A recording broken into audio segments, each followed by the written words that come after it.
Eu quero tomar por base esse texto para trazer-lhes uma mensagem sobre resgate fora de Jerusalém. Quando nós observamos todo o contexto inserido na história, os irmãos hão de convir que o texto ele define um publicano. Para entendermos, a palavra publicano era uma profissão que para os nossos dias é uma profissão das pessoas que cobravam impostos. Portanto, quando nós folheamos o contexto, os irmãos hão de convir que o próprio texto ele denota uma fragilidade do personagem inserido. E quero pedir-lhes a vossa atenção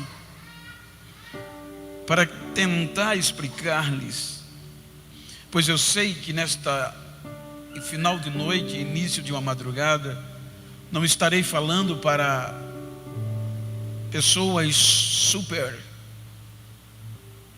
homens, super mulheres, mas é a necessidade dos últimos dias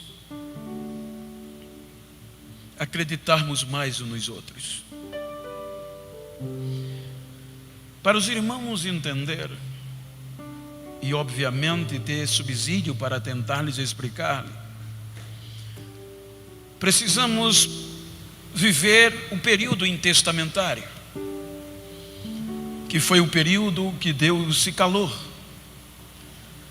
Por um período, segundo o contexto teológico, de 400 anos, Deus não falava com o povo, não se manifestou a Israel, nem usou profetas.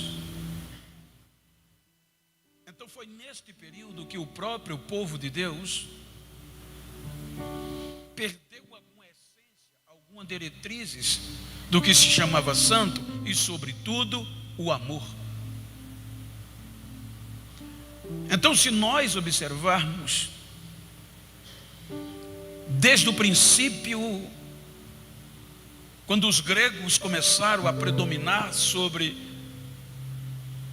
a Palestina, a história nos mostra que o próprio contexto moderno dos gregos, que era a civilização, que trouxeram a civilização, ludibriou. E como Israel estava subalterno aos gregos e à sua cultura, porque ela que prevalecia, então algumas prioridades foram esquecidas.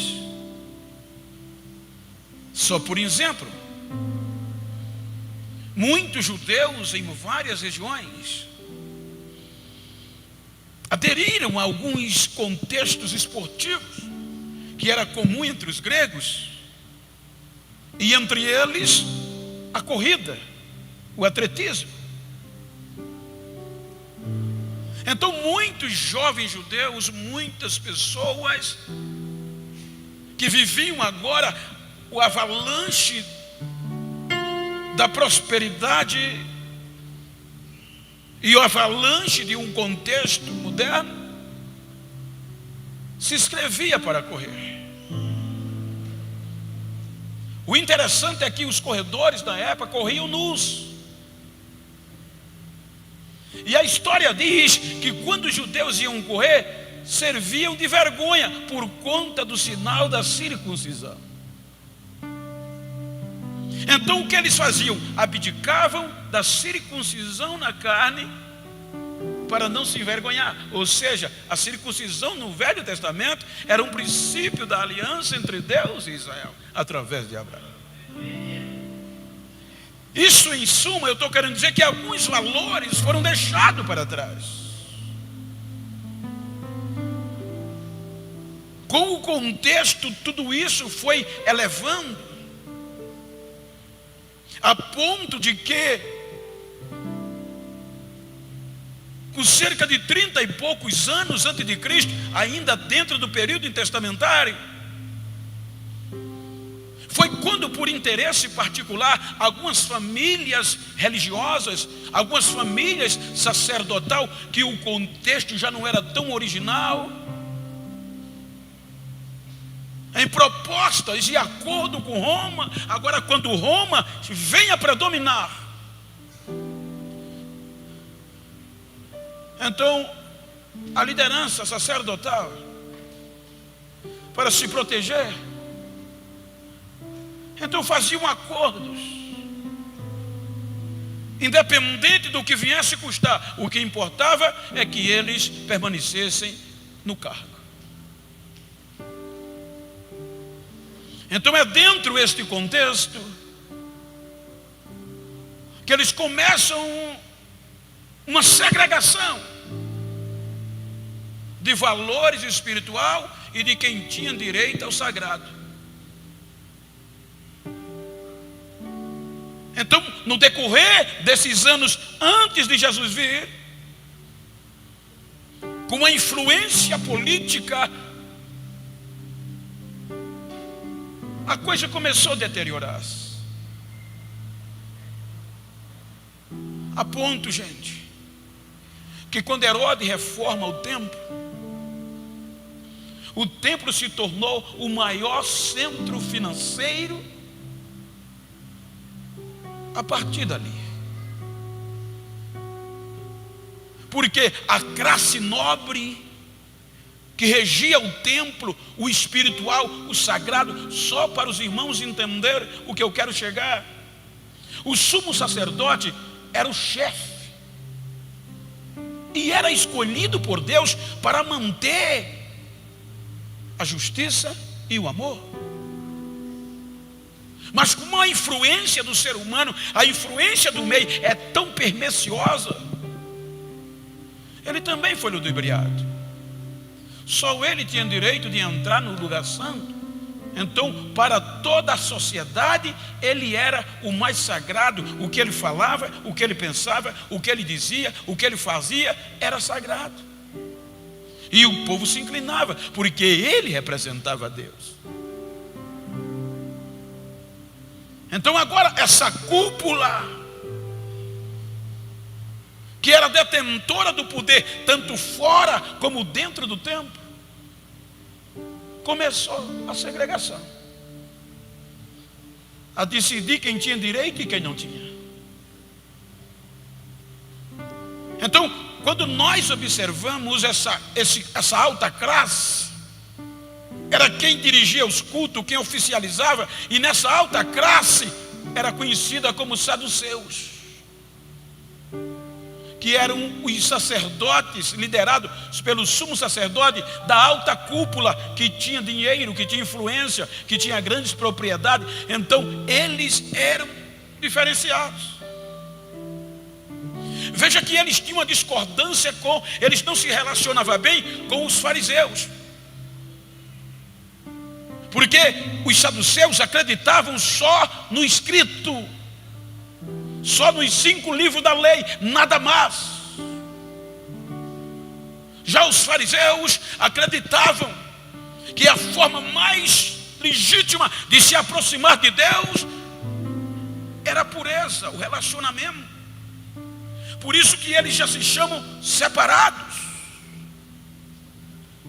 E no grupo dos primeiro escalão não entrava qualquer pessoa. Os escribas, os levitas estavam no grupo abaixo, estavam nos fariseus. Alguns, pelo saber e pelo contexto da interpretação da lei, tinham acesso à alta classe, conhecida como saduceus. Mas os fariseus tinham pequenos proprietários, tinha pobres. Então a classe de cima não se relacionava bem, porque era uma mistura de pessoas. Só que os fariseus brigava pelo zelo de cumprir a lei. Eles exigiam tanto que nem os próprios líderes fariseus conseguiam cumprir.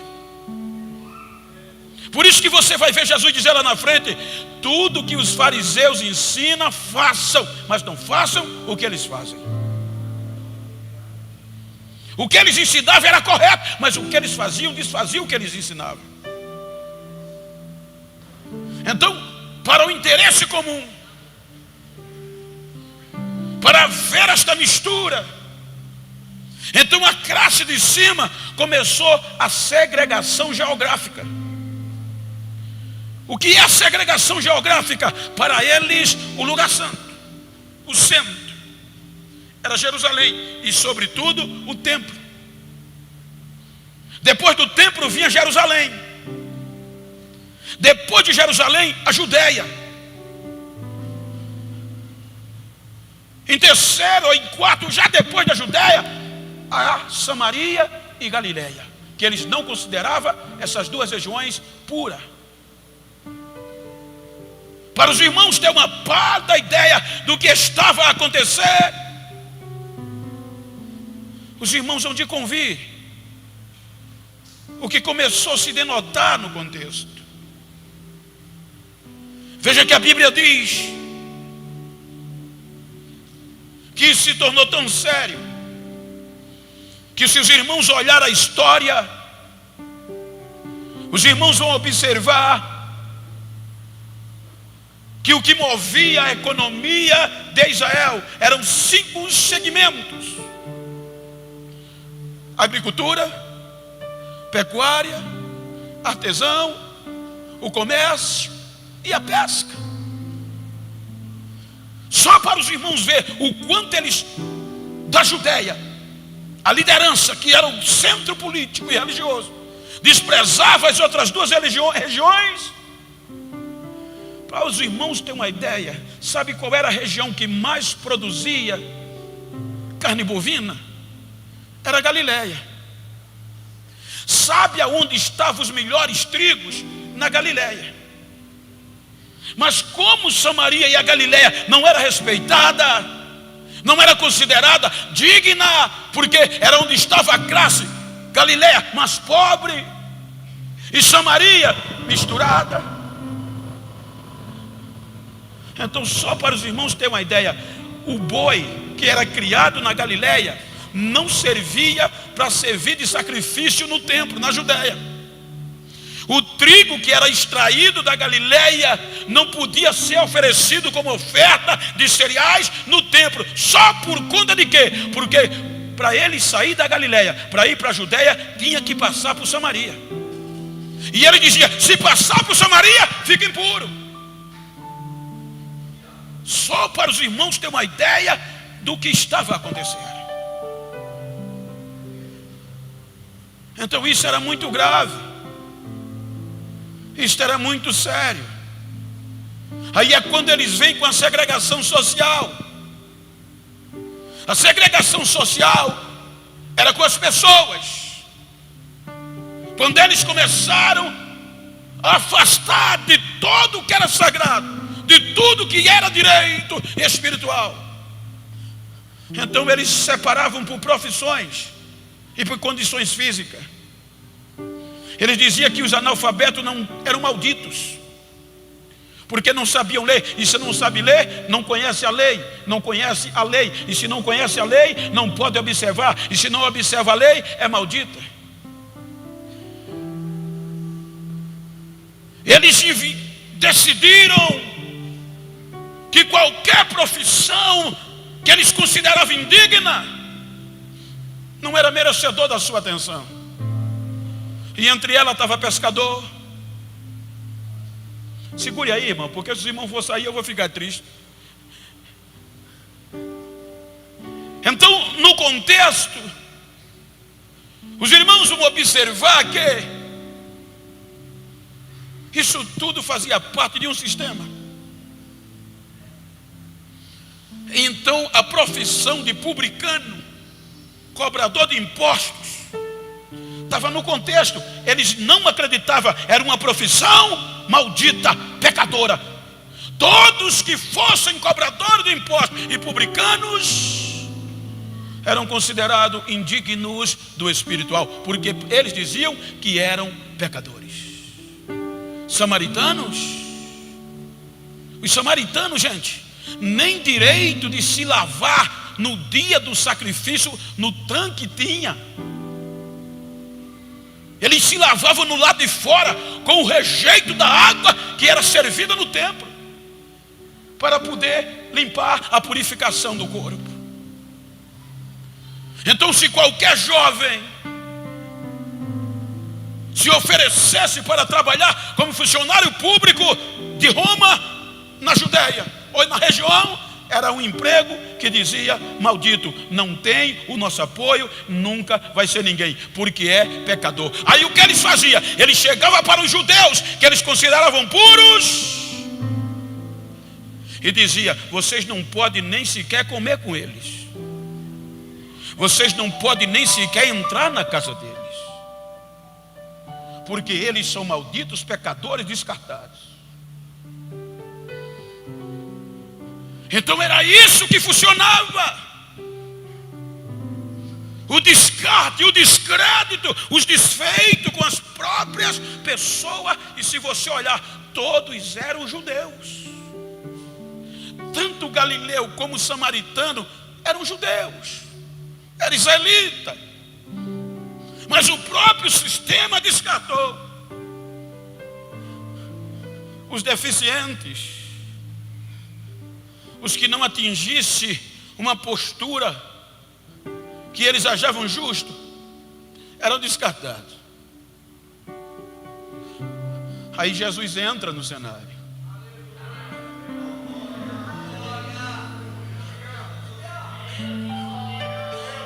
Porque a justiça e o amor não estavam mais sendo praticados. Havia jogo de interesses. Aí Deus já havia enviado seus mensageiros, seus profetas, e Israel não ouviu. Aí Deus disse: eu vou enviar meu filho, porque se ele souber que são meus filhos, vão me ouvir e vão me dar atenção. Aí Jesus entra no cenário, mas Jesus não é aceito. Por quê? Jesus criou-se e viveu na Galileia, e para eles todos os galileus eram pobres, miseráveis, misturados com os pagãos. Um dos pontos de Jesus não ser aceito era a região. O segundo era que Jesus era filho de um artesão. E para o sistema, a profissão de artesão, gente, era por isso que eles diziam que da Galileia não podia vir nada que prestasse, pela condição espiritual e pela condição financeira. Eles rejeitam Jesus. Eles matavam mais do que faziam viver. Por isso que quando a Bíblia diz que quando Jesus começou a pregar, Jesus começou pelos confins de Zebulon e Naftali.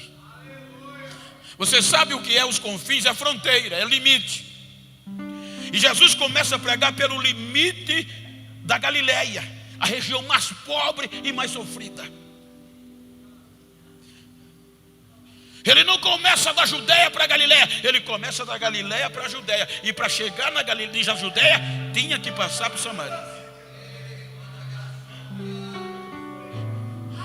Veja que ele prega em Cafarnaum. Quando ele é expulso de Nazaré, ele vai fixar moradia em Cafarnaum.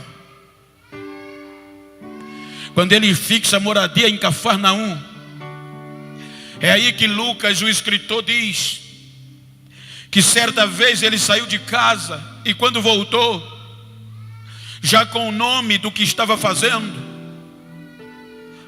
a multidão encheu. E como o pastor falou aqui, os fariseus eram zelosos, E como eles estavam na classe média, eles tinham que obedecer à alta classe. Então era eles que estavam no engodo. O que era decidido, eles cumpriam. Então eles olhavam, vigiavam o zelo dos que eles consideravam puro. Então por isso que eles, você vai sempre ver, eles sempre estavam de olho, sempre estavam vendo o que estava certo e o que errado, porque cumpria a eles a obrigação de manter a pureza do justo, que eles chamavam, tanto dentro do templo como na sociedade como um todo. Aí quando Jesus volta para casa em Cafarnaum, diz Lucas, a casa lotou de gente, inclusive fariseus.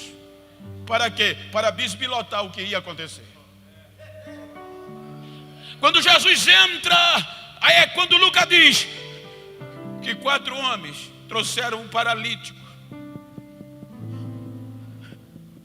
Mas a casa estava cheia e eles não puderam entrar.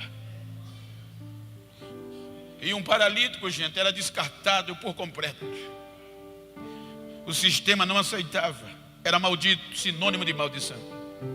Aí é quando os homens tiram o teto e faz um buraco e joga o homem, coloca o homem, desce o homem. E o homem cai no meio, não entra pela porta, entra por cima. E quando Jesus vê, todo mundo olha, que Jesus olha, Jesus diz isso: filho, perdoados estão os teus pecados.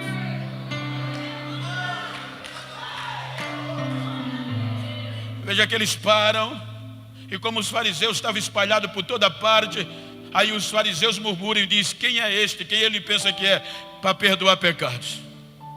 Aí Jesus, conhecendo, disse: para que vocês saibam que o Filho do Homem tem poder na terra para perdoar pecado. Paralítico, assim eu te digo, toma teu leito, levanta, vai para tua casa. O homem não saiu por cima, já saiu pela porta da frente. Diga para quem está ao seu lado: se alguém pensou que você não tinha direito de entrar pela porta da frente, querendo ele ou não, vai ter que ver você sair por ela.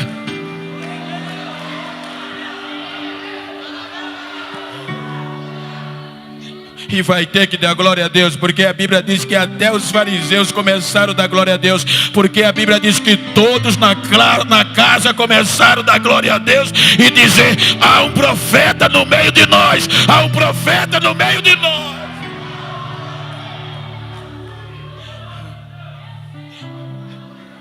A notícia se espalha, gente. Agora a notícia chega lá no sul. Os fariseus levaram a notícia. O que é que está acontecendo? Está aparecendo aí um Jesus de Nazaré, um galileu. O que é que ele está fazendo? Ele está se dizendo filho de Deus, e ele está acreditando em que ninguém acredita. Ele está fazendo acontecer o que ninguém esperava. O que é que ele está fazendo? Ele está dando esperança a todos que a gente descartou. Como assim? O cego está enxergando, o coxo está andando, o surdo está ouvindo. Ele está fazendo a diferença.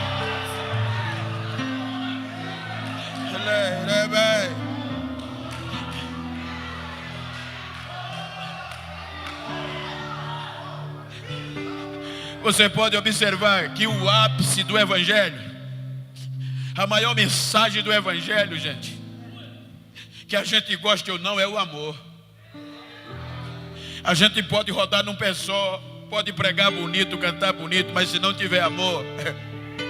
Paulo disse: eu posso até falar a língua dos anjos, eu posso profetizar, eu posso fazer isso, eu posso fazer aquilo, mas se eu não tiver amor...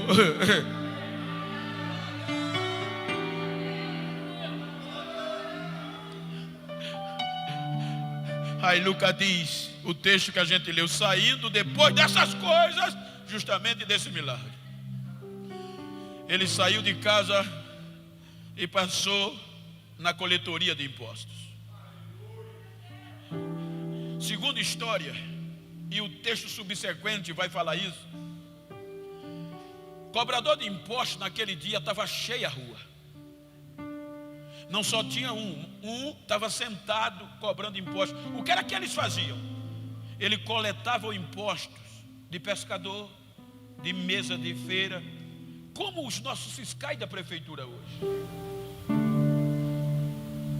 Só que eles eram funcionários do império.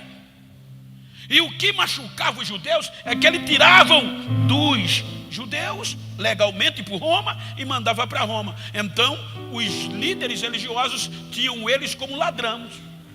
E sendo ladrão, eram pecadores. E sendo pecadores, não tinham direito às bênçãos. Aí quando Jesus vai passando na rua da coletoria do imposto em Cafarnaum, no meio de muitos, segundo historiadores, tinha cerca de 200 cobradores de imposto ativos naquele dia. A Bíblia diz que Jesus viu um sentado na coletoria de impostos. Isso implica dizer, gente, que ser um funcionário público, ser um cobrador de imposto, era uma profissão maravilhosa.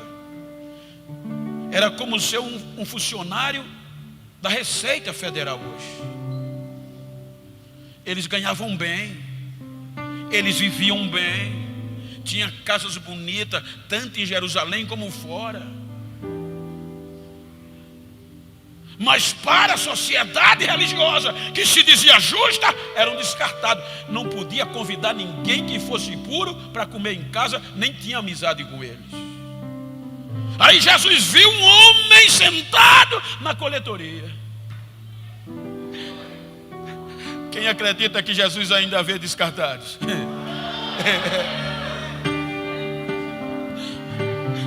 Aí Jesus passa pela coletoria e faz um convite rapidinho, gente. E não oferece nada, só diz Lucas: levanta, deixa tudo isso aí, vem e segue-me. O bonito é que Lucas diz que Levi ou Mateus, na hora, deixou tudo e seguiu Jesus. Agora imagina, na base no texto, Jesus não ofereceu um bom emprego. No texto, Jesus não ofereceu uma casa num condomínio fechado. Jesus chamou ele para deixar o melhor que ele tinha, que era o seu emprego, e seguir. E o interessante é que ele já tinha ouvido quem era esse Jesus, mas então ele acreditou que a proposta de Jesus, mesmo sem ele falar, era maior do que o melhor emprego que Roma oferecia. Se você ler o versículo seguinte do que a gente leu, é que é interessante. Foi isso aqui que me marcou. Agora ele desempregado, talvez a mulher reclamando, os amigos dizendo: que doideira tu fez, tu tá doido.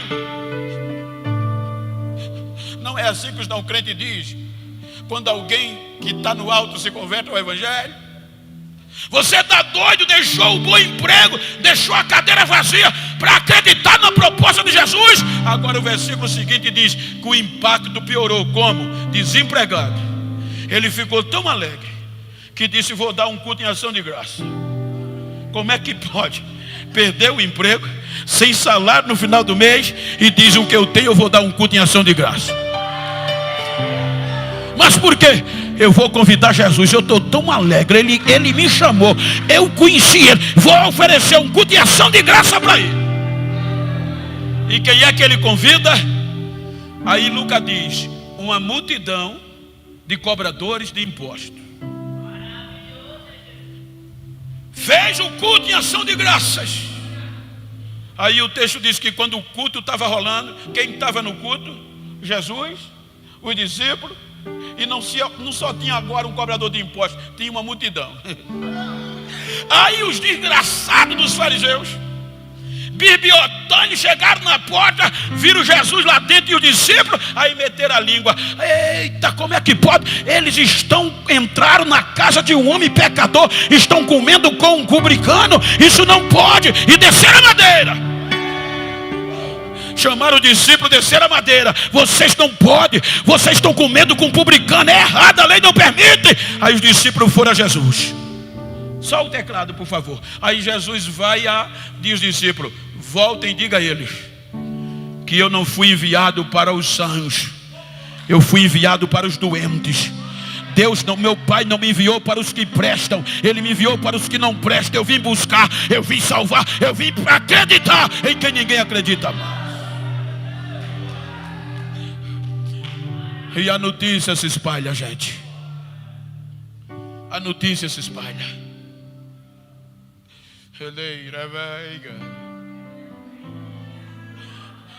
Sabe onde essa notícia vai parar? Em Jericó. A notícia do culto de ação de graça e do estrago que Jesus fez no Império Romano com a escolha de Levi, saiu do sul, do norte, foi parar no sul. Quando chega lá no sul, bate no ouvido de quem? De Zaqueu. Se o publicano já era considerado como desprezado, descartado, imagina o chefe dele. Quando Zaqueu soube, vou parafrasear: Zaqueu, tem uma cadeira vazia lá em Cafarnaum. Mas o que é que houve? Mateus deixou a cadeira e foi embora. Não se preocupou com aviso prévio, nem com fera vencida.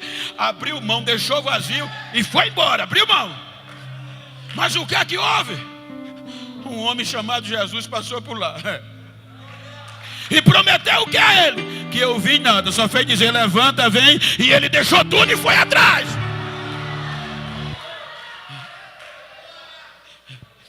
Aí impactou Zaqueu, gente.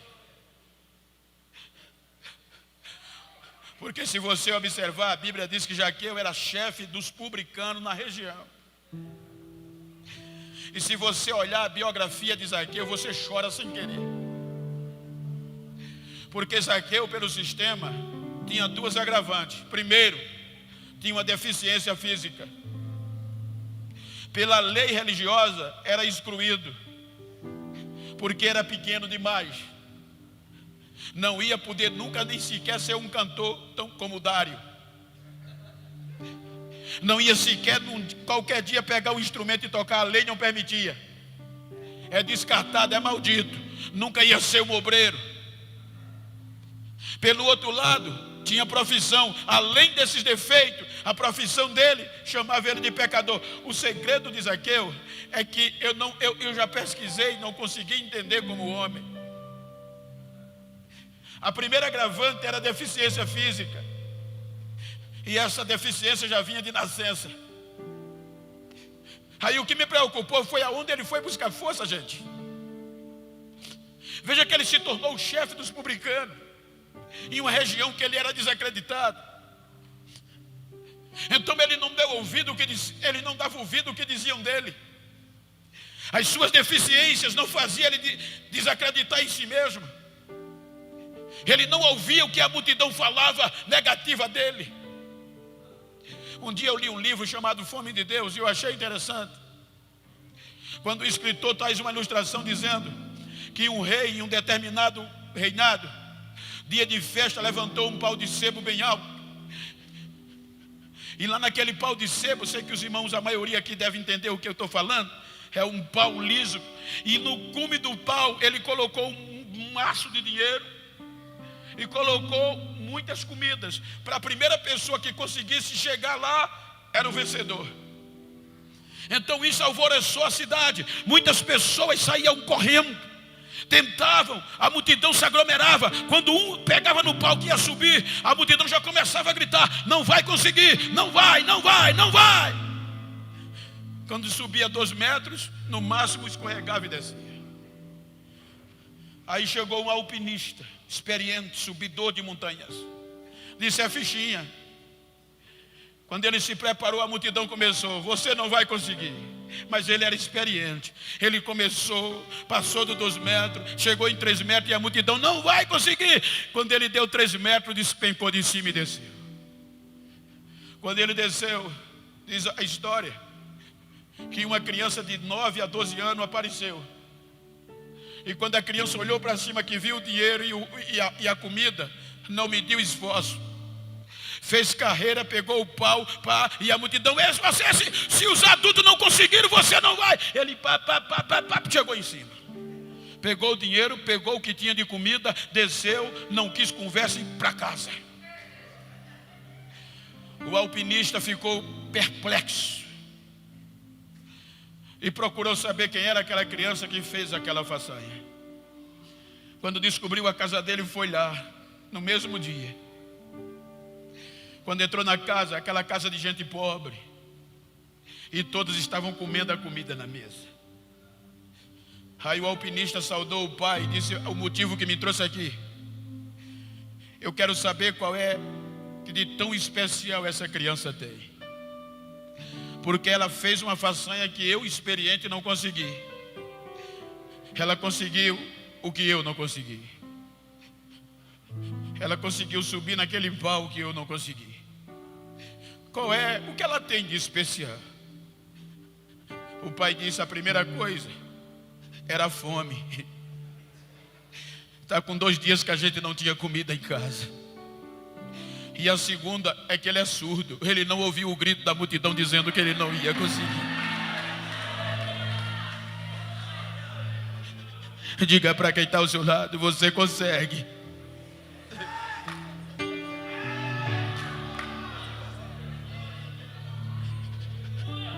Avivamento é isso, gente. É quem não acreditava vai ter que acreditar, querendo ou não. É quem não olhava mais vai ter que olhar, querendo ou não. Então olha para quem está ao teu lado e diga: depois dessa vigília, alguém vai ter que torcer o pescoço de novo.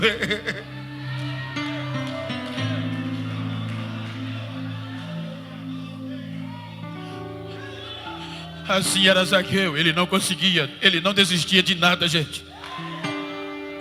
Ele era um visionário, ele era um homem de uma visão que superava os seus próprios defeitos. Se você olhar o cargo que ele conseguiu, cala a boca da gente. Ele conseguiu um cargo máximo, concorrendo com pessoas capacitadas. Então, quando a notícia que Mateus deixou tudo, eu digo isso porque quando Jesus me salvou, eu comecei a estudar e eu me agreguei a uma empresa que trabalhei, até hoje sou vinculado, toda a minha vida. E eu comecei cortando cana, limpando mato, carregando um saco de adubo na cabeça, e terminei como supervisor. E como supervisor da empresa, eu era responsável pela logística, como encarregado de transporte.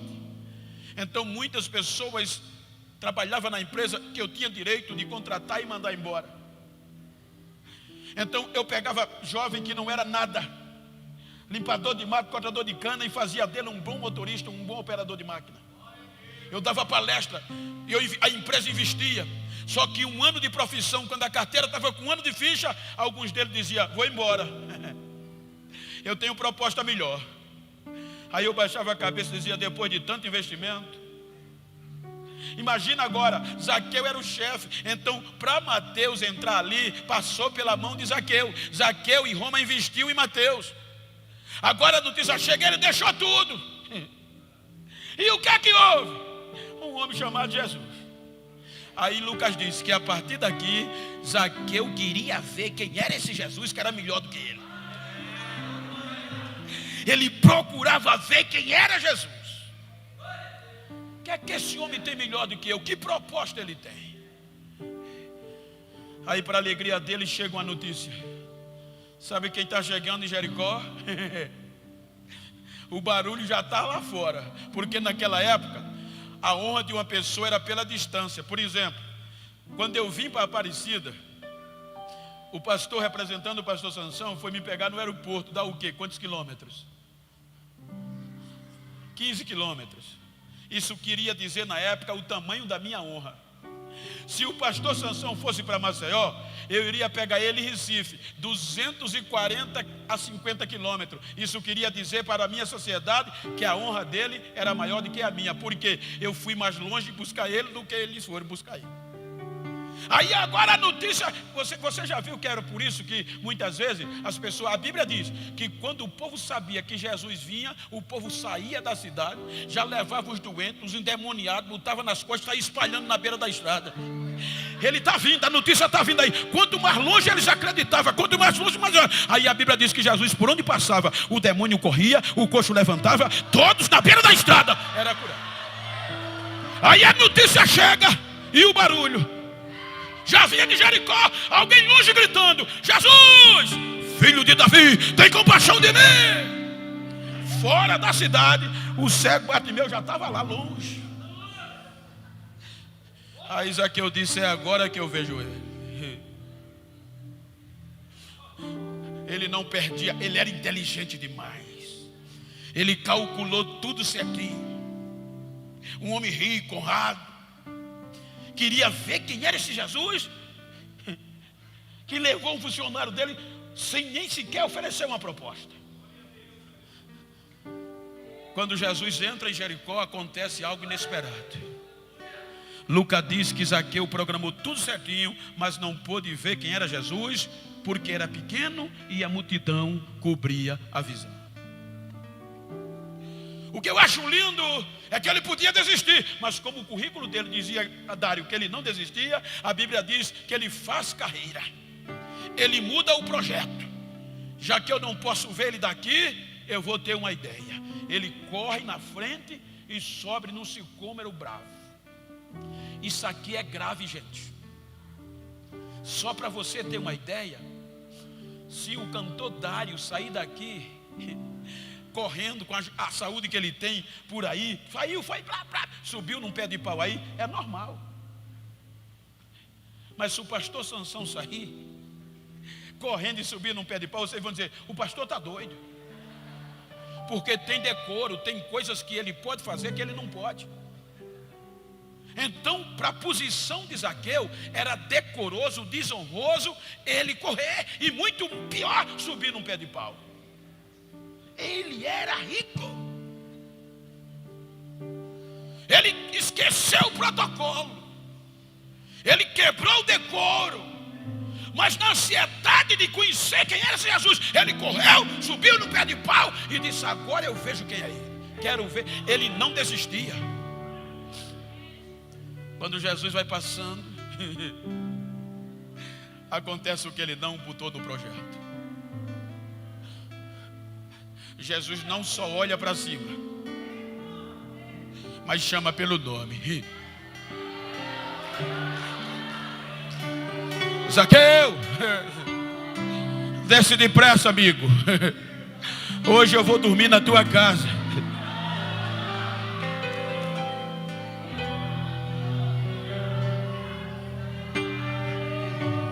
O sistema dizia: não pode entrar na casa de um publicano, ele é pecador. A Bíblia diz que Zaqueu desceu à pressa, impactado. Agora imagina a cena. Tinha fariseu olhando, tinha zelote, tinha crentão, crítico, que descia a madeira. Agora de uma hora para outra, o Jesus dos crentes. Quando Zaqueu desce da árvore, me ajuda aqui, cameraman. Me ajuda aqui, vem cá. Zaqueu desce às pressas. Dá para entender Jesus botando a mão no ombro dele. Vamos, eu hoje vou posar na tua casa.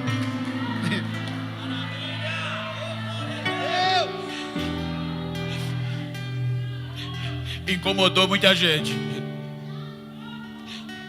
O pior é que Lucas diz no capítulo 19 que quando Zaqueu entra em casa, que Jesus entra, pode olhar. Em todo o ministério de Jesus, em todo o Novo Testamento, essa é a única casa que Jesus entra sem ser convidado.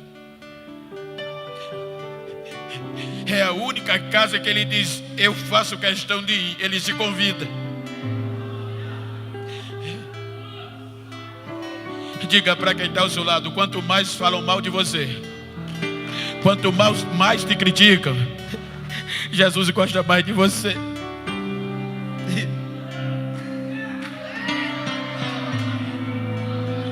Aí diga para ele, agora a partir de hoje, diga para ele, a partir de hoje, eu vou pensar 2 vezes antes de falar mal de você.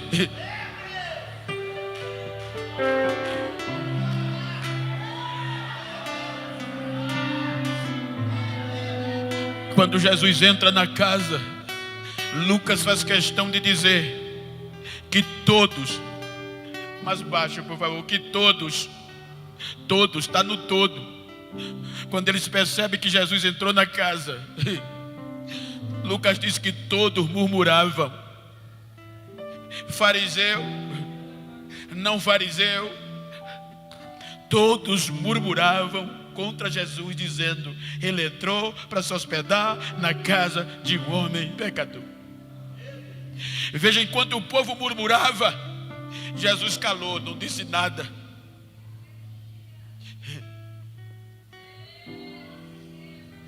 Quando Jesus se cala, a multidão gritando, murmurando, aí Zaqueu é impactado e fica de pé e grita para todo mundo ouvir: Senhor, eu estou disposto a dar metade do que eu dei aos pobres. A decisão dele foi maior do que a de Mateus. Mateus era empregado, ele era chefe. Eu estou disposto a dar metade do que eu tenho aos pobres, Senhor. E se alguma coisa eu desfraudei alguém, se alguém provar se eu roubei ele, se alguém provar se eu roubei R$2, eu estou disposto a devolver 8. Se alguém provar que eu roubei 5, eu devolvo 20. Quando Jesus viu isso, dá para ver Jesus sorrindo, ficou de pé e gritou: hoje mesmo chegou salvação a esta casa, porque este também é filho de Abraão, e o Filho do Homem veio para buscar e resgatar o que se havia perdido. Eu vim acreditar em quem ninguém acreditava mais.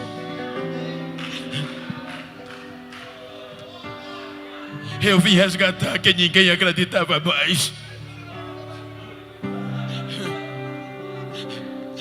O que nós estamos precisando é disso, gente.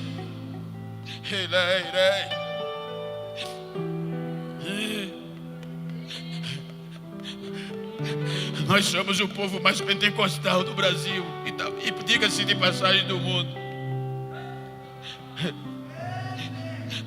Muitos chamam a gente de doido,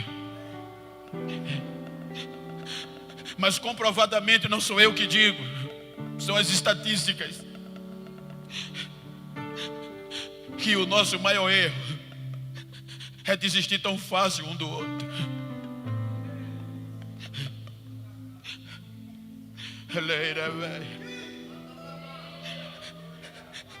Às vezes tem gente que chora com a gente no mesmo culto. Às vezes tem gente que molhou bancos com a gente. Às vezes cantou com a gente. Mas por um erro a gente esquece e larga ele, esquecendo que o amor de Deus veio para dar vida a quem não tinha. Isso é avivamento. Eu lembro-me, vocês talvez já ouviram, deixe só recapitular, que um dos pontos mais fortes do exército americano é isso aí.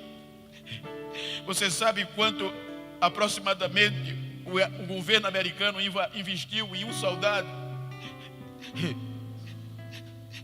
na guerra do Iraque? Na época, $17 mil, só para equipar. Hoje é cerca de R$70 mil só para equipar um soldado, do contudo ao capacete. Mas eles não desistem mais.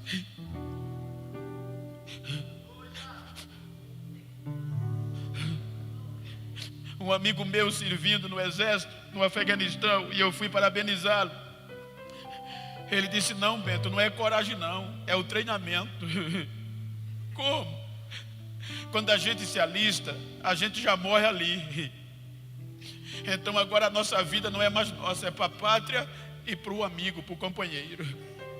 Mas como? Eu tenho que estar disposto a morrer pela pátria e pelo meu amigo. Por isso que Jesus lá, antes de ir, ele disse: ninguém tem maior amor do que esse, de dar sua própria vida pelos seus amigos. Ele disse: a gente vai para a guerra, Bento, e muitas vezes o companheiro vai na frente. Me ajuda aqui, Dário. Por exemplo, ele disse: no Afeganistão, Bento, geralmente no ataque, um vai um na frente e o outro atrás. Vai, Dário, como quem vai para a guerra, armado. Aí ele disse que andando, um da frente não vai, pisa num campo minado. Quando pisa, a bomba explode. Quando a bomba explode, joga o corpo dele para cima. Quando ele cai, já cai arrebentado, sem braço, sem perna. Aí a razão lógica diz: presta mais não, deixa ele para trás. Mas o investimento e o treinamento diz: escuta, vai ver se ele está respirando. Está respirando? Tá. Então não pode deixar para trás não. Levanta e bota no ombro.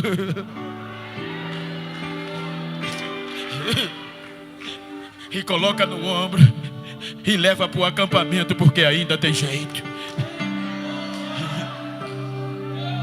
O doutor Russell Shedder, se você ler um dos livros dele, vai dizer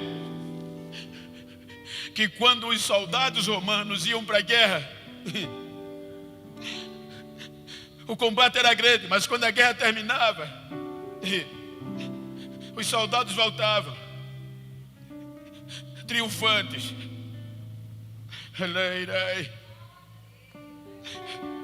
E agora toda a elite de Roma se posicionava para recebê-los. Só que quando eles voltavam, alguns vinham sem braço, alguns vinham nos ombros, alguns vinham sem perna e outros sangrando. Mas a elite de Roma estava de pé para recebê-los e aplaudi-los.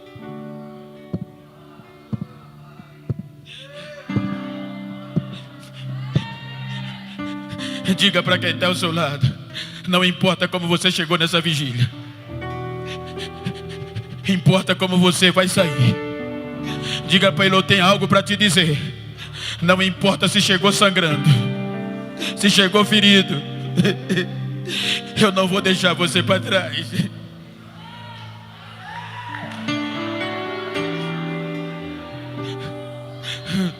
Até o nosso corpo ser transformado.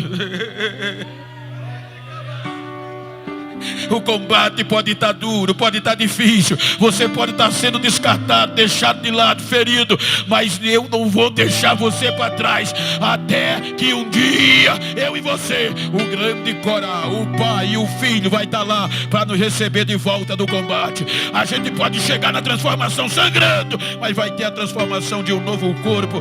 E nós vamos ser transformados em um abrir e fechar de olhos para nos encontrar com o Pai.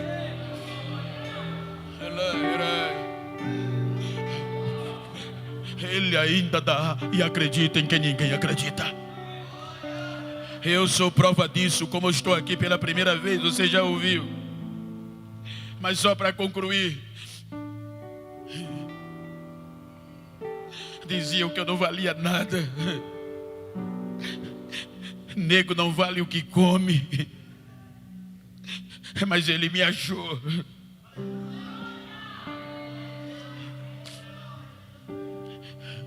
Me tirou aonde as pessoas diziam: presta para nada não. Mas alguém chegou para mim e disse, um crente: eu conheço alguém que acredita em você. Eu disse: mas eu tenho muitos defeitos. Mas ele é especialista em quem tem defeito. Mas eu não presto. É aí desse que eles gostam. É desse que ele gosta. Me levou para a igreja, eu aceitei, ele me aceitou. 1 ano e meio orando, jejuando, ralando, mas crente. Foi quando o pregador chegou e disse: as fronteiras do mundo vai se abrir. O Brasil vai ser pequeno para você andar. Mas como? Deus está me dizendo que você é um projeto. Mesmo que o homem não acredite, foi ele que acreditou. Foi quando ele, naquele dia, depois do culto, 3 dias depois, um grupo de obreiros foi me dar um recado, um conselho. Desista, Bento. Esquece aquele culto de domingo, não vai para frente não. O que é que houve? Você tem 3 defeitos que são impossíveis. Mas quais são? Vocês não dizem que Jesus tirou? Sim, Bento, para salvação. Mas para ser alguém, você é pobre, analfabeto, você é preto. E eu quis desistir.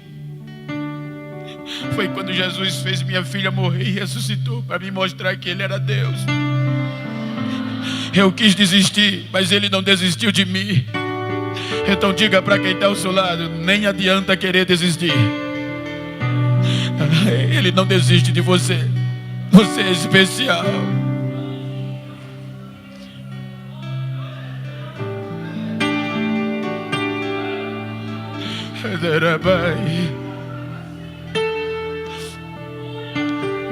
Fez a promessa há 15 anos, esperando nele dentro da cana. Depois de 15 anos, 2009, o meu pastor presidente mandou ligar para mim sem nunca ter me visto. Diga a ele que ele vai ser o primeiro preto que vai ser escalado para pregar nas convenções de Alagoas. Me tornei o primeiro pastor alagoano e preto pregar nas convenções. Até hoje eu prego. 2010, quando os meus amigos zombavam, dizendo: aí aquilo que o pregador falou, que a fronteira do mundo ia se abrir, cadê? 2010, o telefone, alô? Do outro lado não era alô, hello.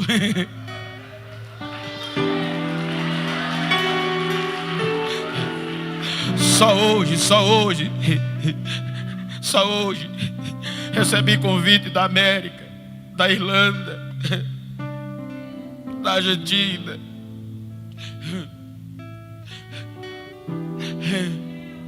A história diz que um Zaqueu desprezado se tornou bispo de uma região. Deixou de cobrar imposto e foi ser bispo de uma igreja de Jesus.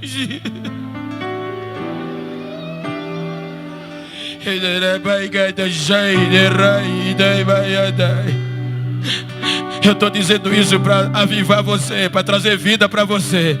Eu não estou preocupado e nem quero que você pule, você corra. Não, eu quero que você saia daqui vivo. Eu quero que você saia daqui vivo. Para quem não acreditava mais, vai ter que acreditar. Quem não olhava mais, vai ter que olhar.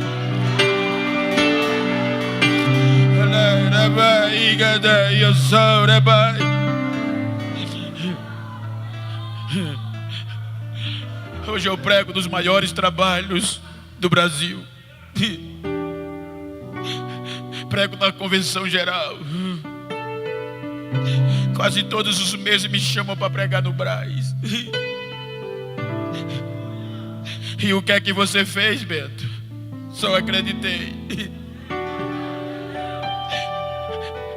Pretinho do mesmo jeito, só para chatear. Um dia me disseram: tu vai pregar numa cidade tal do sul. Cuidado que só tem alemão e eles não gostam de preto. Eu cheguei lá com o olho aberto, outro fechado. Quando eu terminei o culto, os alemães me beijavam, fazia fila.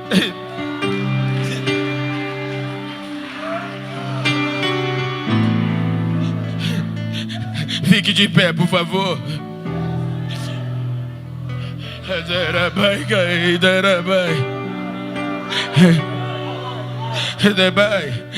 Se você está perto de uma pessoa íntima ou do mesmo sexo, vira para ela aí. Pastor Elia, me ajuda aqui. Vira para ele assim, ó. Vira para ela, olha para mim não. Se você puder, claro. E diga para ele: quero nem saber. Tô nem aí como chegou nesse culto, nessa vigília. Quero saber como você vai sair. Diga: vou sair vivo, acreditando que nada está perdido. Diga: me faz um favor, se depois dessa vigília tu encontrar alguém que me desprezava, que não acreditava em mim, dá um recado a ele. Diga a ele que ele vai ter que torcer o pescoço de novo.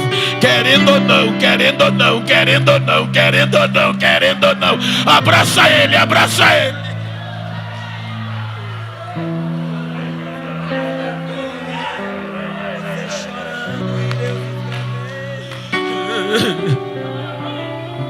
Ele viu o homem.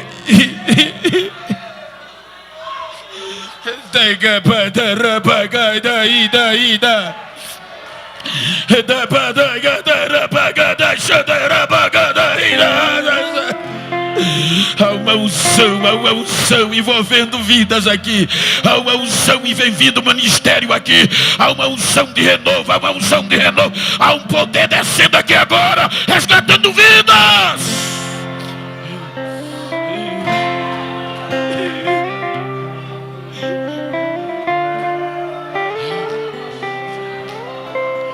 Eu quero orar com você, se você quiser.